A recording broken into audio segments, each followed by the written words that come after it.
ஆங்கில அரசாங்கத்தின் ஆங்கிலேயர்களின் சூவை நக்கக்கூடியவர்களாக இருந்திருந்தால் பொறுப்புகளையும் பல்வேறு அதிகாரத்தையும் இஸ்லாமியர்களுக்கு அவர்கள் கொடுப்பதற்கு தயாராக இருந்தார்கள்.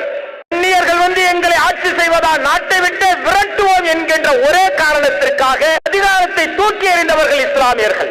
எங்கள் தேசம், இது எங்கள் மண், நாங்கள் இங்கே பிறந்தவர்கள், இது எங்களுடைய நாடு, வாழ்ந்தாலும் இங்குதான் வாழ்வோம், மரணித்தாலும் இங்குதான் வாழ்வோம், இது எங்கள் தேசம் என்கின்ற உயரிய எண்ணத்தோடு இந்த மண்ணில் வாழ்ந்து கொண்டிருப்பவர்கள் இஸ்லாமியர்கள். அளவற்ற அருளாளனும் நிகரற்ற பேரன்புடனுமாகிய எல்லாம் வல்ல ஏக இறைவனான அல்லாவை புகழ்ந்தவாறு என்னுடைய இந்த உரையை தொடக்கம் செய்கின்றேன். அன்பிற்கினிய சகோதர சகோதரிகளே, தமிழ்நாடு தௌஹீத் ஜமாத் தஞ்சை வடக்கு மாவட்டத்தின் சார்பாக நடைபெறக்கூடிய தௌஹீத் எழுச்சி மாநாடு என்கின்ற இந்த மாபெரும் மாநாட்டில் அடக்குமுறை சட்டங்களும் அஞ்சாத இஸ்லாமியர்களும் என்கின்ற தலைப்பு எனக்கு வழங்கப்பட்டிருக்கிறது. மத்தியில் ஆளக்கூடிய பாசிச அரசு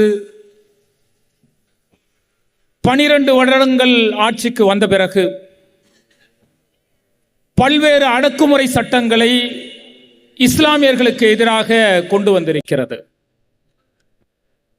அடுக்கடுக்காக அடக்குமுறை சட்டங்கள் இந்த பாசிச அரசு கொண்டு வந்திருக்கிறது என சொல்லிக்கொண்டே போகலாம். ஆனால் இவர்கள் யார் மீது அடக்குமுறை சட்டங்களை கொண்டு வருகிறார்கள் என்பதை அடிப்படையாக நாம் தெரிந்து கொண்டால்தான் இந்த அநியாயக்காரர்கள் இவர்கள் மீது ஏன் இத்தனை அடக்குமுறைகளை கொண்டு வருகிறார்கள் என்கின்ற ஒரு சிந்தனை நமக்கு பிறக்கும். அப்ப இந்த அடக்குமுறை சட்டங்களை தெரிந்து கொள்வதற்கு முன்பாக இந்த இஸ்லாமிய சமூகம் இந்த நாட்டிற்காக எவ்வளவு தியாகங்கள் செய்திருக்கிறார்கள் என்பதை நீங்கள் அடிப்படையாக தெரிந்து கொள்ள வேண்டும்.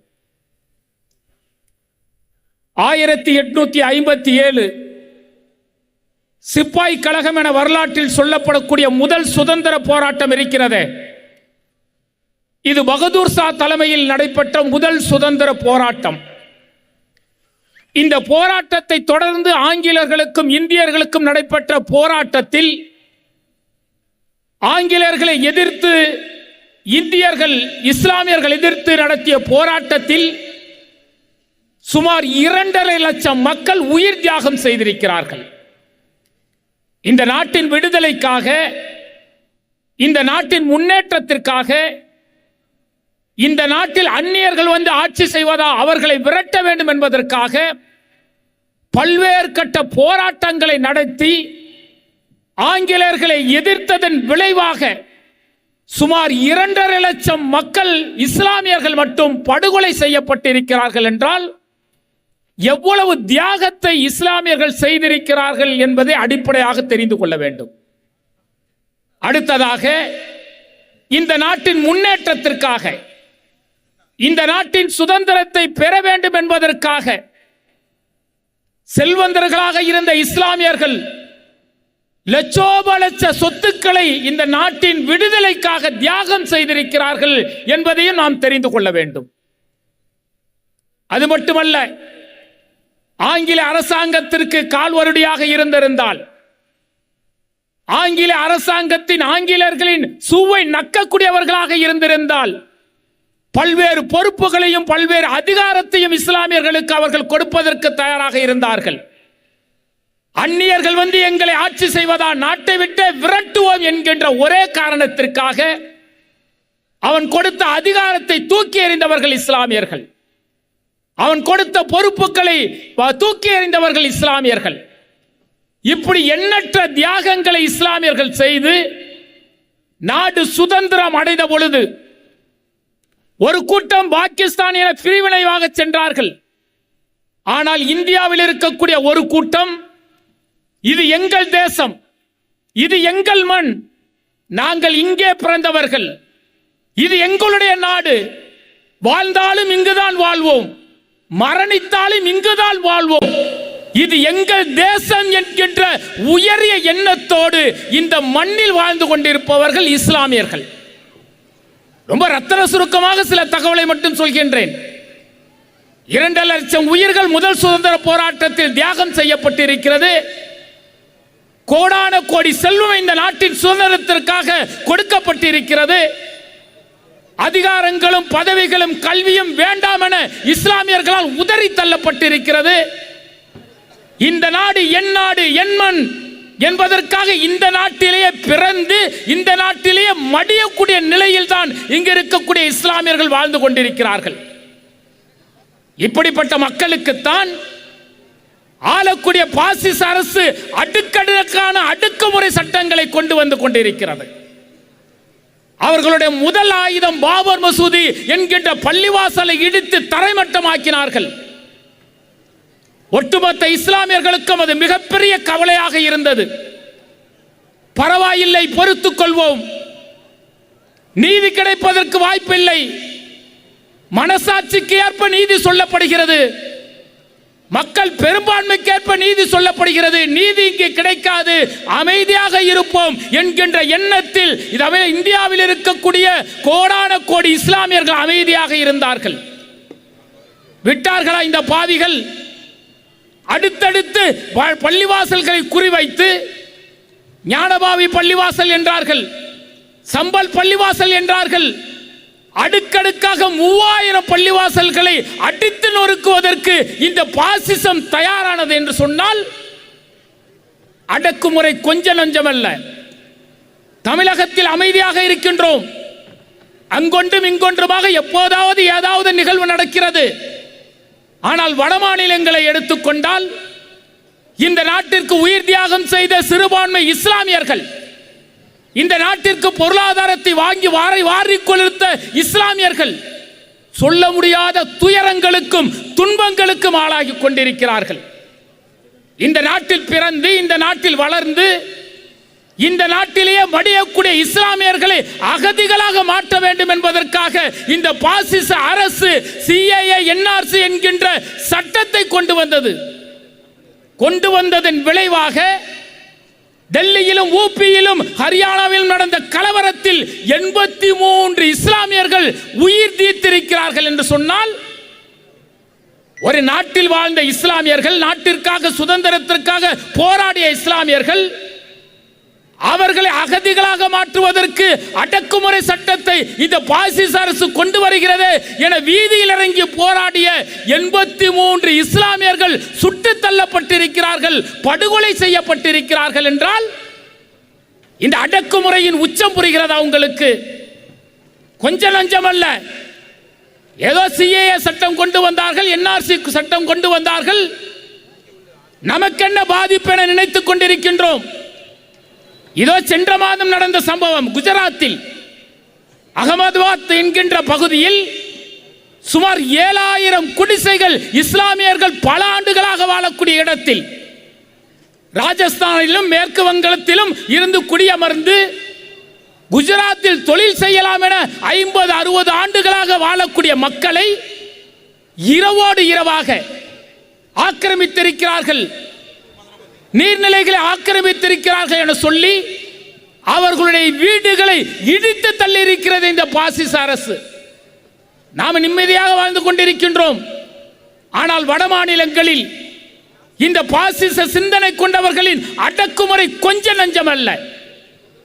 என்ன செஞ்சாங்க தெரியுங்களா? 7000 வீடுகளை நீதிமன்றம் நீர்நிலையில் வீடு இருக்கிறது என சொன்னது என்பதற்காக அந்த வீடுகளை இடித்து தரைமட்டமாக்கியதோடு மட்டுமல்லாமல் 4000 பேர்களை கைது செய்தார்கள். என்ன சொன்னார்கள் தெரியுமா? இவர்கள் வங்கதேசத்திலிருந்து ஊடுருவி வந்திருக்கக்கூடிய அகதிகள், நம் நாட்டில் புகுந்து கலவரத்தை உண்டு பண்ணுவதற்கும் தீவிரவாதத்தை தூண்டுவதற்கும் வந்திருக்கக்கூடியவர்கள். இவர்கள் அடையாள அட்டையை காட்டவில்லை என்று சொன்னால் இவர்கள் அகதி முகாமுக்கு தள்ளப்படுவார்கள் என்று 10 நாட்கள் சொல்ல முடியாத துயரங்களுக்கும் துன்பங்களுக்கும் அந்த இஸ்லாமிய மக்கள் ஆளானார்கள் என்றால் சிந்திக்க முடிகிறதா? பச்சிலம் குழந்தை, வயது முடியாத முதியவர்கள், பெற்றோர்கள், நோய் நொடியால் பாதிக்கப்பட்டவர்கள், கடுமையான வெயிலில் வீதியில் நிற்க வைக்கப்பட்டு பல நாட்கள் அவர்களிடத்தில் ஆவணங்கள் கொடுங்கள் என்று அச்சுறுத்தி மிரட்டல் செய்திருக்கிறது பாசிச அரசு என்று சொன்னால் கொஞ்ச நெஞ்சம் அடக்குமுறையில் உச்சத்திற்கே சென்றிருக்கிறது இன்றைக்கு பாசிச அரசு. கொஞ்ச நெஞ்ச பேர் இல்லைங்க, சுமார் 850 பேரை இன்றைக்கு அகதிகள், இவர்கள் வேறு நாட்டை வந்தவர்கள் என்று சொல்லியிருக்கிறார்கள். அவர்கள் சொல்கிறார்கள், நான் ஏன் வங்கதேசத்திற்கு செல்ல வேண்டும், நான் இந்த நாட்டை சார்ந்தவன், இந்த நாட்டில் பிறந்து இந்த நாட்டில் உழைத்து இந்த நாட்டிற்காகவே என்னுடைய உயிரை தியாகம் செய்யக்கூடிய நான் ஏன் அகதிகளாக செல்ல வேண்டும். மக்கள் போராடி கொண்டிருக்கிறார்கள். ஆவணங்களை காட்டினாலும் எடுத்துக்க மாட்டேங்கிறான். அவன் கேட்கக்கூடிய ஆவணங்கள் இல்லாத போது வேறு ஆவணங்களை காட்டினாலும் இது ஏற்றுக்கொள்ள முடியாது என்று யாரை சொல்கிறான் தெரியுமா? ராஜஸ்தானில் இருந்தும் மேற்கு வங்கத்தில் இருந்தும் குஜராத்திற்கு பிழைக்க சென்றவர்களை அகதிகளாக மாற்றக்கூடிய அடக்குமுறை சட்டத்தை இன்றைக்கு பிஜேபி அரசு செய்கிறது என்று சொன்னால் கொஞ்ச நெஞ்சம் அடக்குமுறை. முத்தலாக் சட்டம் என்று கொண்டு வந்தார்கள். இஸ்லாமிய பெண்கள் பாதிக்கப்படுகிறார்கள். இஸ்லாமிய பெண்களுக்கு உரிமை கிடைக்கவில்லை. அவர்கள் மன வாழ்க்கையில் மிகப்பெரிய தோல்வியை சந்தித்துக் கொண்டிருக்கிறார்கள் என்பதற்காக முத்தலாக் சட்டத்தை இந்த பாசிச அரசு கொண்டு வந்தது. நோக்கம் என்ன தெரியுமா? இஸ்லாமிய ஆண்களை சிறைக்கு தள்ள வேண்டும், பெண்களுக்கு நாங்கள் நன்மையை நாடுகிறோம் என்கின்ற பெயரில் முத்தலாக் என்கின்ற ஒரு சட்டத்தை வைத்து பல நூறு இளைஞர்களை, பல நூறு இஸ்லாமிய ஆண்களை சிறைக்கு தள்ள வேண்டும் என்று அந்த சட்டத்தை கொண்டு வந்தார்கள். 2019 சட்டம் கொண்டு வந்த பிறகு இஸ்லாமிய பெண்கள் எல்லாம் நீதிமன்றத்தில் கியூவாக நிற்பார்கள். வரிசையாக வழக்குகள் வரும். இளைஞர்களை எல்லாம், இஸ்லாமிய இளைஞர்களை எல்லாம் கைது செய்து உள்ளே போட்டு விடலாம் என நினைத்த பாசிச அரசு தோல்வியை கண்டிருக்கிறது. 2019 கொண்டு வந்த சட்டம் இன்றைக்கு 2025 ஆகிறது. இத்தனை ஆண்டுகளில் நாடு முழுவதும் வெறும் 200 வழக்குகள் மட்டும்தான் இஸ்லாமியர்கள் நீதிமன்றத்துக்கு சென்றிருக்கிறார்கள். அதுவும் சொல்ல முடியாத, தீர்க்க முடியாத வழக்குகள் என்று சரியத்தில் சொல்லப்பட்டதால் சரியத் கவுன்சில்கள், பள்ளிவாசல்கள், நிர்வாகிகள் விசாரித்து தீர்வு சொல்ல முடியாது என்ற நிலை ஏற்பட்ட பிறகு அங்கே சென்றிருக்கிறது. ஆனால் இவர்கள் என்ன செய்தார்கள்? முத்தலாக் என சொல்லி அந்த சட்டத்தை இவர்கள் இஸ்லாமியர்கள் ஆண்களுக்கு சாதகமாக பயன்படுத்துகிறார்கள் என்று சொல்லி, அப்பாவி பெண்களை நாங்கள் காப்பாற்றுகிறோம் என்று சொல்லி இந்த சட்டத்தை கொண்டு வந்தவர்களுக்கு மிகப்பெரிய மரண அடி விழுந்திருக்கிறது. வேற 200 வழக்குங்க. ஆனால் நாட்டில் பெண்கள் குடும்ப வழக்கு மட்டும் எவ்வளவு இருக்கிறது தெரியுமா? நாடு முழுவதும் நிலுவையில் இருக்கிறது. பதில் சொல்ல முடியாமல், தீர்ப்பு வழங்க முடியாமல் நீதிமன்றம் திக்கி திணறி நிற்கிறது. ஆனா இஸ்லாத்தில் மிக எளிமையாக ஆணுக்கு உள்ள உரிமை பெண்ணுக்கும் உண்டு. அவளுக்கு கொடுக்கக்கூடிய அந்த மனக்கொடை, மகர் என்கின்ற கொடையை அவர் விவாகரத்து பெற்றால் அவளுக்கு அது பாதுகாப்பாக இருக்க வேண்டும். அந்த வகையில் மகர் தொகை நிர்ணயம் செய்யப்பட வேண்டும் என்று இஸ்லாமிய மார்க்கம் கற்றுத்தந்த வழிமுறைப்படி இலகுவாக ஒருவரை புரிந்து கொண்டு ஜமாத்தார்கள் முன்னையில் பேச்சுவார்த்தை நடத்தி மிக இலகுவாக பிரிந்த நிலை. அதை இவர்கள் என்ன செய்தார்கள்? நெருக்கடிக்கு ஆளாக்கினார்கள். பல இஸ்லாமியர்களை கைது செய்து அவர்களை சிறைக்கு தள்ளலாம் நினைத்தார்கள். முத்தலாக் சட்டத்தின் மூலம் முகத்தில் கரியை பேசிக் கொண்டது பாசிசம். இது மட்டுமா நடத்தினாங்க? ஹிஜாப் மூலம், ஹிஜாபை அணிந்தால் நீங்கள் கல்லூரி பள்ளிக்கூடத்துக்கு வரக்கூடாது என்று கர்நாடகாவில் நடந்த சம்பவத்தை நம்மால் மறக்க முடியாது. ஹிஜாப் மூலம் பெண்கள் அடிமைத்தனம் நடத்தப்படுகிறார்கள், அடிமையாக நடத்தப்படுகிறார்கள், அவருடைய சுதந்திரம் பறிக்கப்படுகிறது என்று காரணம் காட்டினார்கள். 3000 இஸ்லாமிய பெண்கள் சொன்னார்கள், உன்னுடைய சட்டம் எனக்கு தேவையில்லை, என்னுடைய ஷரியத் சட்டம் போதும், இந்த உலக கல்வியே எனக்கு தேவையில்லை, மார்க்க கல்வி போதும் என்று சொல்லி 3000 பெண்கள் தேர்வு எழுதாமல் திரும்பி சென்றார்களே. இவர்கள் இந்த நிலைக்கு காரணம் என்ன தெரியுமா? ஹிஜாப் என்கின்ற ஒரு நிலையை கொண்டு வந்து அதன் மூலம் பெண்களை முடக்கக்கூடிய நிகழ்வுகளை இந்த பாசிசம் கையில் எடுத்தது. ஆனா என்ன சொல்றான்? நாங்க பெண்களுக்கு கல்வி உரிமை கிடைக்க வேண்டும், பெண்களுக்கு எல்லா உரிமைகளும் கிடைக்க வேண்டும் என்பதற்காக நாங்கள் போராடுகிறோம் என்று சொல்லக்கூடிய இந்த பாசிச அரசு இஸ்லாமியர்களை எந்தெந்த வகையில் அடக்கி இருக்கிறது தெரியுமா?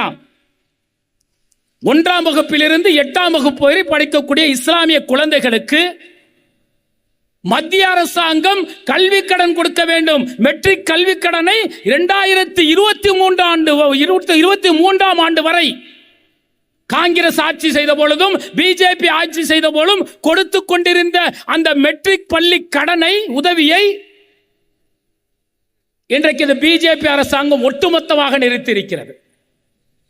சச்சார் கமிட்டி கொடுத்த பரிந்துரை, இஸ்லாமியர்கள் கல்வி அறிவு இல்லாமல் இருக்கிறார்கள், அவருடைய வாழ்க்கை தரம் மிக மோசமாக இருக்கிறது, அவர்கள் கல்வித்தரம் பெற வேண்டும் என்று சொன்னால், படிக்க வேண்டும் என்று சொன்னால் மத்திய அரசாங்கம் 1லிருந்து 8ஆம் வகுப்பு வரை படிக்கக்கூடிய இஸ்லாமியர்களுக்கு அந்த கல்வி கட்டணத்தை தர வேண்டும் என்று சொன்னார்கள். காங்கிரஸ் அரசாங்கம் கொடுத்து வந்த அந்த தொகையை இந்த பிஜேபி அரசாங்கம் 2023-24 ஆண்டில் ஒட்டுமொத்தமாக நிறுத்தியது. அது மட்டுமல்ல, பட்டப்படிப்பு படிக்கக்கூடிய இஸ்லாமியர்களுக்கு அந்த மெட்ரிக் கடன் என்கின்ற ஸ்காலர்ஷிப்பை இந்த அரசாங்கம் எப்படி கொடுத்திருக்கிறது தெரியுமா? காங்கிரஸ் அரசாங்கம் இருக்கும் வரை 1200 கோடி ரூபாய் இதற்காக ஒதுக்கப்பட்டது. நாம பள்ளிக்கூடத்தில் படிக்கும் போது பார்த்தீங்கன்னா ஸ்காலர்ஷிப்காக ஃபார்ம் ஃபில்அப் பண்ணி தருவோம். காலேஜில் படிக்கும் போது கொடுத்தீங்கன்னா கொடுப்பீங்க, உங்களுடைய அக்கௌண்ட்ல 20,000 ரூபாய் 25,000 ரூபாய் நம்ம எவ்வளவு கல்வி கட்டணம் கட்டினோமோ அந்த கட்டணம் திரும்ப கிடைக்கும். ஆனால் இந்த பிஜேபி அரசாங்கம், பாசிச அரசாங்கம் என்ன செய்திருக்கிறது தெரியுமா? கல்வியிலும் நம்மை அடக்க வேண்டும், இவர்கள் முன்னேறிவிடக் கூடாது என்பதற்காக அந்த தொகையை படிப்படியாக குறைத்து இன்றைக்கு வெறும் 413 கோடி ரூபாய். அந்த தொகையும் இன்றைக்கு முழுமையாக ஸ்காலர்ஷிப் ஃபார்ம் கொடுத்தவர்களுக்கு கிடைக்காத நிலையை இன்றைக்கு பிஜேபி பாசிச சிந்தனை கொண்ட அரசு கொண்டு வந்திருக்கிறது என்று சொன்னால் எந்த அளவுக்கு கொடுமை! அது மட்டும் இல்லைங்க, இஸ்லாமியர்கள் பிஹெச்டி பண்ணணும், எம்எஸ் பண்ணணும், அவர்கள் வெளிநாட்டிற்கு சென்று கல்வி கற்க வேண்டும் என்று சொன்னால் அவர்களுக்கு கடன் கொடுக்க வேண்டும், வட்டி இல்லாத கடன் கொடுக்க வேண்டும், மானியத்தோடு கல்வி கடன் கொடுக்க வேண்டும். சச்சார் கமிட்டி செய்த பரிந்துரையை காங்கிரஸ் அரசாங்கம் வரை நடைமுறையில் இருந்த பல்வேறு திட்டங்களை இன்றைக்கு பிஜேபி அரசாங்கம் ஒட்டுமொத்தமாக முடக்கி வைத்திருக்கிறது, நிறுத்தி வைத்திருக்கிறது. அபுல் கலாம் ஆசாத் என்கின்ற ஒரு கல்வி திட்டம் இருந்தது. அந்த கல்வி திட்டத்தின் கீழ் இஸ்லாமியர்கள் கல்வி கற்க வேண்டும் என்று சொன்னால் மத்திய அரசாங்கத்திற்கு விண்ணப்பித்தார்கள் என்று சொன்னால் அவர்களுடைய கல்வி கட்டணத்தை மத்திய அரசாங்கமே ஏற்றுக்கொள்ளக்கூடிய நிலை இருந்தது. அதை ஒட்டுமொத்தமாக இந்த பிஜேபி அரசாங்கம் மூடிவிட்டு சொல்கிறது, நாங்கள் பெண்கள் பாதுகாப்பிற்காக போராடுகின்றோம், இஸ்லாமிய பெண்கள் கல்வி பெற வேண்டும் என்பதற்காக நாங்கள் போராடுகின்றோம் என்று இன்றைக்கு நீலக்கண்ணீர் வடித்துக் கொண்டிருக்கிறார்கள். என்றால் இவர்களுடைய உண்மை முகம் என்ன தெரியுமா? இவன் உலக கல்வியிலும் இவர்கள் முன்னேறிவிடக் கூடாது, இவர்கள் உலக கல்வியில் முன்னேறி பல்வேறு பதவிகளுக்கோ உயர் பதவிகளுக்கோ வந்துவிடக் கூடாது என்பதோடு நிறுத்தாமல் ஹரியானாவிலும் உத்தரகாண்டிலும் உத்தரப்பிரதேசத்திலும் சுமார் 1000க்கும் மேற்பட்ட மதர்சாக்களை இவர்கள் அனுமதி இல்லாமல் மதர்சாக்கள் நடத்துகிறார்கள், மதர்சாக்களில் தீவிரவாதத்தை பரப்புகிறார்கள் என்று சொல்லி ஒட்டுமொத்தமாக 1000க்கும் மேற்பட்ட மதர்சாக்களை இழுத்து மூடி இருக்கிறது இந்த பாசிசம். ஹரியானா முதல்வர் சொல்கின்றார், 170 மதர்சாக்களை நாங்கள் மூடி இருக்கின்றோம், இது வரலாற்று சிறப்புமிக்க ஒரு செயலை நாங்கள் செய்திருக்கின்றோம், 500 மதர்சாக்களை மூடுவதுதான் எங்களுடைய இலக்கு என்று ஒரு மாநிலத்தின் முதல்வர் சொல்கிறார் என்று சொன்னால் என்ன நோக்கம்? மதர்சாக்களில் தீவிரவாதம் பரப்பப்படுகிறது, தீவிரவாதம் போதிக்கப்படுகிறது என்று சொல்லக்கூடிய இந்த பாசிசம் செம்மொழின்னு சொன்னான். தமிழ் கர்நாடகா செம்மொழி என்று சொன்னார்கள், மலையாளம் செம்மொழி என்று சொன்னார்கள், கன்னடா செம்மொழி என்று சொன்னார்கள். அந்த மொழிக்கு ஒதுக்காத தொகையை இன்றைக்கு சமஸ்கிருதத்துக்கு 2552 கோடி ரூபாயை ஒதுக்கி இருக்கிறது என்று சொன்னால் சமஸ்கிருதத்தை படித்தால் அதில் என்னென்ன போதனைகள் இருக்கிறது என்பதை விவாதிப்பதற்கு இவர்கள் தயாரா? அதில் ஆபாசமும் இருக்கிறது, கடுமையான தீவிரவாதத்தை பரப்பக்கூடிய கருத்துக்களும் இருக்கிறது. ஆனால் இவர்கள் சொல்கிறார்கள் மதர்சாக்களில் தீவிரவாதம் பரப்பப்படுகிறது, தீவிரவாதம் பாடமாக நடத்தப்படுகிறது என்று சொல்லி இன்றைக்கு 1000க்கும் மேற்பட்ட மதர்சாக்களை இழுத்து மூடி இருக்கிறார்கள். என்றால் எத்தனை அடக்குமுறை! நாட்டிற்கு உயிர் தியாகம் செய்தவர்கள், நாட்டிற்கு பொருளாதாரத்தை வாரி வழங்கியவர்கள். அதிகாரம் வேண்டாம், கல்வி வேண்டாம், என்னுடைய நாடு சுதந்திரம் பெற வேண்டும் என்பதற்காக எல்லாவற்றையும் உதறிய சமூகத்திற்கு இவர்கள் செய்த துரோகம் என்ன தெரியுமா? சச்சார் கமிட்டி 2006 14% இஸ்லாமியர்கள் நாட்டில் இருக்கிறார்கள். 2.5% வேலை வாய்ப்பு தான் அவர்களுக்கு கிடைக்கிறது. அவர்கள் மத்திய மாநில அரசில் வேலை வாய்ப்பு கிடைக்கக்கூடிய வகையில் இடஒதுக்கீடு அதிகப்படுத்த வேண்டும் என்று சச்சார் கமிட்டி அறிக்கை கொடுக்கிறது. பிஜேபி அரசாங்கம் 12 ஆண்டுகள் ஆட்சியில் இருக்கிறது. 12 ஆண்டுகள் ஆட்சியில் இருந்து இவர்கள் நம்முடைய வேலை வாய்ப்பை உயர்த்தியது எவ்வளவு தெரியுமா? 2.5% 2.7.5 வந்திருக்கிறது. இன்றைக்கு மக்கள் தொகை 19 கோடி இஸ்லாமியர்கள் என்று சொல்கிறார்கள். 20 ஆண்டுகளில் 0.25% மட்டும் உயர்த்தியிருக்கிறார்கள் என்றால் இவர்கள் இஸ்லாமியர்கள் அக்கறை கொண்டவர்களா? இஸ்லாமியர்கள் முன்னேற்றத்திற்காக இவர்கள் பாடுபடுகிறோம் என்று பல்லிழிக்க பேசுகின்றார்களே, இவர்களுடைய சுயரூபம் என்னவென்று தெரிகிறதா? இன்னும் சொல்கிறேன், கேளுங்கள். இந்தியாவில் நாடாளுமன்ற தொகுதி இருக்கிறது இல்ல, 543 தொகுதிகள் இருக்கிறது. கடந்த 2024 எலெக்ஷன் நடந்தது. 543 தொகுதிகளில் 24 பேர் எம்பி இஸ்லாமியர்கள்.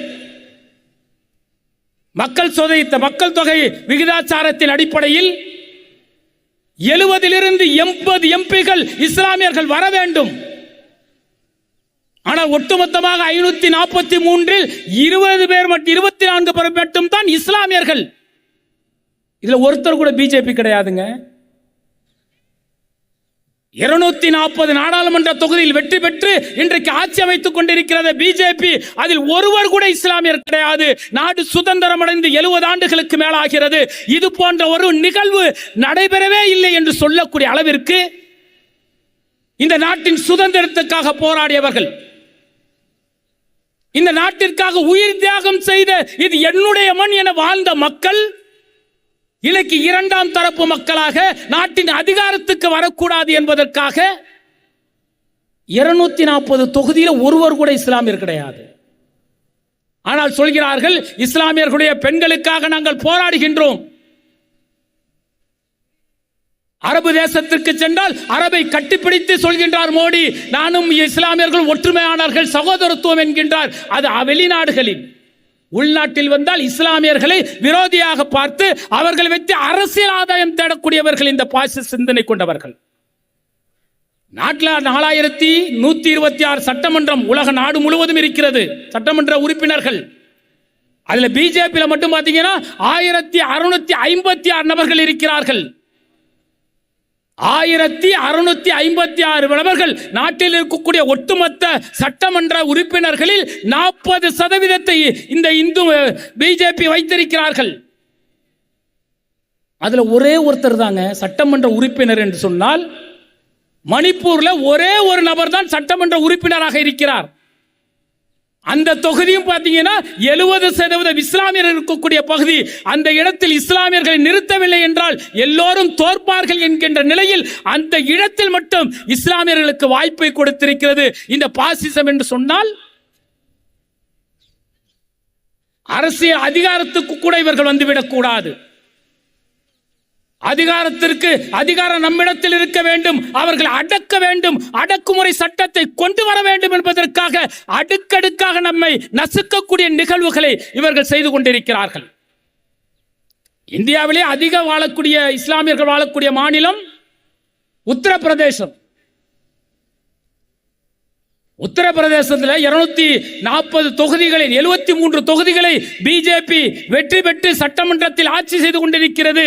அதில் ஒருவர் கூட இஸ்லாமியர்கள் இல்லை. இஸ்லாமியர்கள் நாட்டில் அதிகம் இருக்கக்கூடிய ஒரு மாநிலத்தில் 273 இடங்களில் பிஜேபி வெற்றி பெற்றிருக்கிறது. அதில் ஒருவரை கூட சட்டமன்ற வேட்பாளராக பிஜேபி நிறுத்தவில்லை என்று சொன்னால், அதிகாரத்துக்கு கூட இவர்கள் வந்துவிடக் கூடாது, அரசியலில் ஈடுபட்டு விடக்கூடாது, இவர்களை முடக்க வேண்டும், இவர்கள் மிஞ்சிவிடக் கூடாது என்கின்ற சிந்தனையோடு இருக்கிறார்கள். இவர்கள் தான் சொல்கிறார்கள் பெண்களுக்கு நாங்கள் நீதியை பெற்றுத் தருகின்றோம், பெண்களுக்கு உரிமையை பெற்றுத் தருகிறோம். அவர் யார்? சொல்பவர் யார்? பில்கிஸ் பானு மறந்துவிட முடியுமா? 10-12 நபர்கள் தாய்க்கு முன்னால், சகோதரிக்கு முன்னால் பல நபர்கள் அவரை கற்பழித்து சீரழித்து, தாய்க்கு முன்னால் மகள் சீரழிக்கப்படுகிறார், மகளுக்கு முன்னால் சகோதரி சீரழிக்கப்படுகிறார். அப்படி சீரழிக்கப்பட்டு அவருடைய பச்சிளம் குழந்தையை பிடுங்கி செவிரில் அடித்து அந்த குழந்தையை கொலை செய்தார்களே, அந்த பெண்ணுக்கு நீதி கிடைத்ததா? குற்றவாளி என சொல்லப்பட்ட அந்த நீதிமன்றம் சொல்லப்பட்டவர்கள் இன்றைக்கு சட்டமன்ற நாடாளுமன்ற தேர்தலில் நிற்கிறார்கள் என்றால் இவர்கள் நீதியை கொடுப்பார்களா இஸ்லாமியர்களுக்கு? சமீபத்தில் நடந்த விஷயங்க. வட மாநிலங்கள்லாம் பாத்தீங்கன்னா இஸ்லாமியர்கள் நெருப்பில் நிற்பது போல வாழ்கிறார்கள். லவ் ஜிகாதுங்க பேர்ல பல்வேறு மாநிலங்களில் 1000க்கும் மேற்பட்ட இளைஞர்கள் கைது செய்யப்பட்டிருக்கிறார்கள். இந்து பெண்களை காதலித்து இஸ்லாம் மதத்திற்கு மாற்றுகிறார்கள் என பொய் வழக்கு போடப்பட்டு 1000க்கும் மேற்பட்டவர்கள் கைது செய்திருக்கிறார்கள். அதுல ஒரு சம்பவம் என்ன தெரியுமா? குஜராத்தில் 2020 16 வயது மிக்க ஒரு சாகித்துங்கிற ஒரு பையன் வெளியில நிக்கிறான். ஒரு இந்து சகோதரி, 15 வயது சகோதரி, சைக்கிளை எடுத்து கொடுப்பதற்கு உதவி செய்யுங்கள் என்று சொல்கிறார். அந்த பையன் சைக்கிள் எடுத்து கொடுக்கிறான். இவ்வளவுதாங்க அந்த பையன் உதவி செஞ்சான். ஆனால் அங்க இருக்கக்கூடிய பாசிச சிந்தனை கொண்டவர்கள், அந்த பாசிச கும்பல் என்ன செய்ய தெரியுமா? இந்த பெண்ணை இவன் மதம் மாற்றி திருமணம் செய்வதற்கு நெருக்கடி கொடுத்தான் என்று சொல்லி வழக்கை போட்டு அவனை 5 வருடம் சிறைக்கு தள்ளினார்கள். நேற்று ஒரு 4 நாட்களுக்கு முன்பு நீதிமன்றம் சொல்லி இருக்கிறது, இவன் குற்றவாளி இல்லை. இவன் எந்த அடிப்படையில் நீங்கள் கைது செய்தீர்கள்? இவனை எப்படி லவ் ஜிகாத் என்கின்ற பெயரில், மதமாற்றம் என்ற பெயரில் 5 வருட வாழ்க்கை சீரழிந்திருக்கிறது. இதுபோல ஆயிரக்கணக்கான இளைஞர்களுடைய வாழ்க்கை கேள்விக்குறியாக்கி இருக்கிறது. லவ் ஜிகாத் என்கின்ற சட்டத்தை கொண்டு வந்து இஸ்லாமிய இளைஞர்களை அடக்கக்கூடிய ஒடுக்கக்கூடிய நிகழ்வுகள் வட மாநிலங்களில் நடந்து கொண்டிருக்கிறது. கொஞ்ச நெஜமாங்க. பெருநாள் தொழுகை 10 நிமிடம், காலை 7 மணிக்கு தொழுவார்கள். 7:10 7:15 ஆச்சுன்னா தொழுகை முடிந்துவிடும். பல்வேறு இந்து மத சகோதரர்கள், பல்வேறு கிறிஸ்துவ மத நண்பர்கள் சர்ச்சுகளில் விளையாடுகிறார்கள், கோவில்களில் விளையாடுகிறார்கள், சாலையில் நடந்து செல்கிறார்கள். போக்குவரத்தை வேறு திசைக்கு மாற்றிவிட்டு அவர்களுக்கு தேவையான நிகழ்வுகளை எல்லாம் இந்த பாசிச அரசு செய்து கொடுக்கிறது.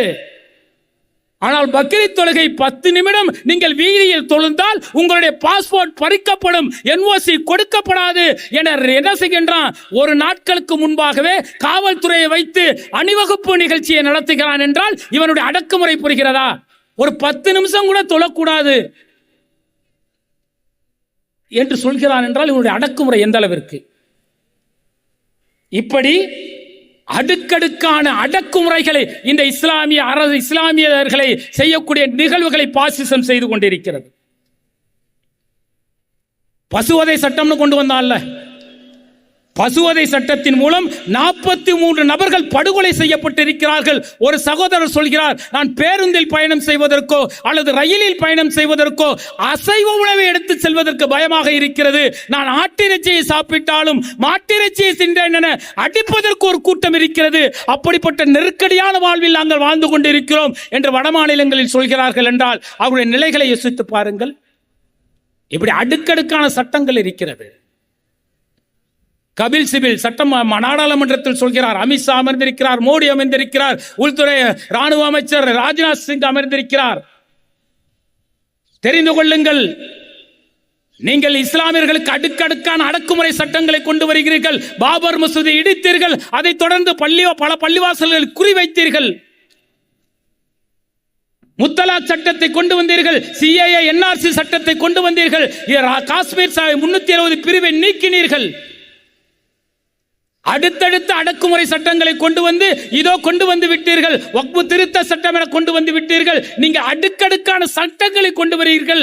அணு அளவிற்கு கூட இஸ்லாமியர்கள் அஞ்சவில்லையே, உங்களுக்கு தெரியவில்லையா? கபில் சிபில் கேட்கிறார் நாடாளுமன்றத்தில். நீ அடுக்கடுக்கு முறையான சட்டங்களை கொண்டு வந்தாலும் அணு அளவிற்கு அஞ்சாமல் இருக்கிறார்களே, அவர்களை பார்த்து உனக்கு பயம் வரவில்லையா? நாம கேட்கல, காங்கிரஸ் சேர்ந்த கபில் சிபில் கேட்கிறார். அடக்குமுறை சட்டங்கள் இஸ்லாமியர்களை அடக்கிவிடும், ஒடுக்கிவிடும் என நினைக்கிறார்கள். அல்லா தகாஃபு வலா தஹசனு வபஷிர் பிஜன்னத்தில் இது குன்தும் துஅதுன். அச்சப்படாதீர்கள், கவலைப்படாதீர்கள். எவ்வளவு அடக்குமுறை வந்தாலும் சரி, படைத்த ரப்பை மட்டுமே வணங்கக்கூடிய முஸ்லிமாக இருக்கும் பொழுது அல்லாஹ் தஆலா வானவரை அனுப்பி உனக்கு சொர்க்கம் கொடுக்கப்படும் என்ற நற்செய்தியை கூறுகின்றானே, அந்த நற்செய்தியை பெற வேண்டும் என்ற எண்ணத்தோடு வாழக்கூடியவர்கள் நாம்.